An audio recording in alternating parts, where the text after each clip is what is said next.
Hello, hello mga kaibigan at mga ka-idols. Dito na naman po si Kuya Alex, si Captain Lex underscore vlog video. I-share ko lang po itong nangyari sa aming file, sa aming lugar dito sa pagsasagawa o pagsasaayos dito sa pilot drive ng aming kalsada. Ayan nga po, nakakalungkot pero nakakatuwa na rin kasi kakunti lang yung makikita mo nagsasaayos ng kalsada kaya medyo matagal. Ang totoo niyan, inumpisa nila doon sa taas niyan. Ayan nga po, hindi mo masasabi kung mabagal. Yan yung exit point nila. Linagyan po ng imbornal. Ayan, pagkatapos ng lagyan ng imbornal, tinakpan. Ayan na po. Yung kalsada namin dyan ay dati naman maayos. Ngayon sinira at ngayon aayusin uli. Dahil sa linagyan po ng imbornal. Ayan, pilison. Yan po yung pison.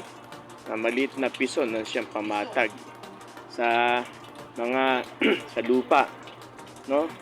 Yan. Okay guys, yan po ang nangyayari sa kasalukuyan. Medyo mabagal nga lang. Ang totoo na marami na naging problema dito dahil maulan at matraffic. Maraming nangyayari na, may mga motorcycle o motorista na nag-aaway dahil hindi nagbibigay dahil sa masikip na kalsada na ginagawa dito sa amin. Kaya nga po, ilan lang sila, para lang sila naglalaro, no? Ang haba po niyang trabaho niyan, hanggang doon po yan sa labasan ng Bilyongko. Nangyari, unang ginawa nila ay tinibag o sinira ng jackhammer o ng bako na malaki. Yan po. Tapos ay hinukay, nilagay yung mga putik o lupa sa truck. Ang iba naman hindi nahakot yan, naging panambak. Ayan. Ayan po yung bako na siyang naghahakot kaya o naghuhukay na kung siya nagiging jackhammer na malaki. Ano po? Yan yung machine. Makikita nyo, para lang silang naglalaro. Kaya parang gusto ko makisali sa kanilang paglalaro. Ay grabe, ayan nakatambay na yung napagod. Kasi nagtatanghalian naman na. Ay grabe, lalo na dito pag umuulan. Guys, maputik. Grabe, marami na nga pong nadulas dito. Kaya ingat-ingat lang. Isang araw nga lang, nakakalungkot, may nag-aaway na, may nagsusuntukan, may nagmumurahan dahil nga sa walang pagbibigayan. Ayan, nakikita nyo, yan, nasira na yung kalsada namin. Ang mga negosyante naman, ng mga nagtitinda dito ay patuloy din ang takbo ng buhay.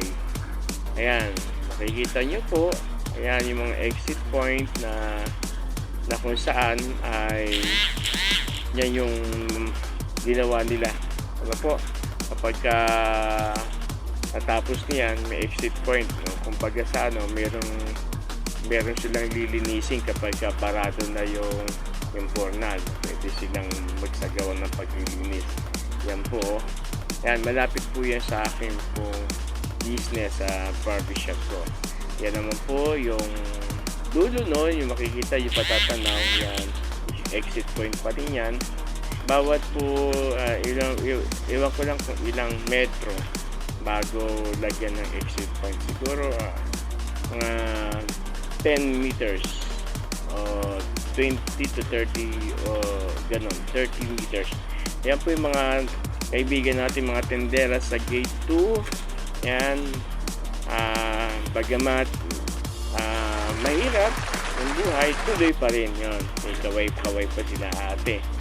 Kaway-kaway pa. Kasi, alam kang gawin pa natin, malungkot ang buhay. Isaya na lang natin, bigyan na lang natin ng kasiyahan sa sarili natin. Ayan, si nanay, yan, nagpipili ng gulay na pwede pang ibenta. nagtatali siya ng pambenta ng gulay. O kaya, okay, mga ka-MRB dito sa Pilot, Quezon City ng Barangay Commonwealth. Ako po si Kuya Alex sa Captain Lex _ vlog video. Sana po mag-subscribe kayo, like and share lang po. At doon po sa aking mga kaibigan. Na miss ko po ang ganitong video. Sensya na po at hindi ako madalas nakapag-video. Okay, maraming salamat po. Huwag kakalimutan mag-subscribe sa Captain Lex _ vlog video po.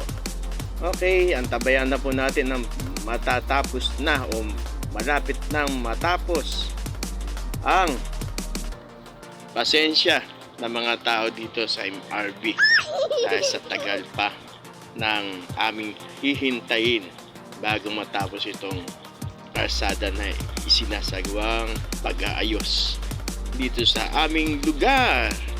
Okay, maraming salamat po. Ingat po tayo parati at bye-bye.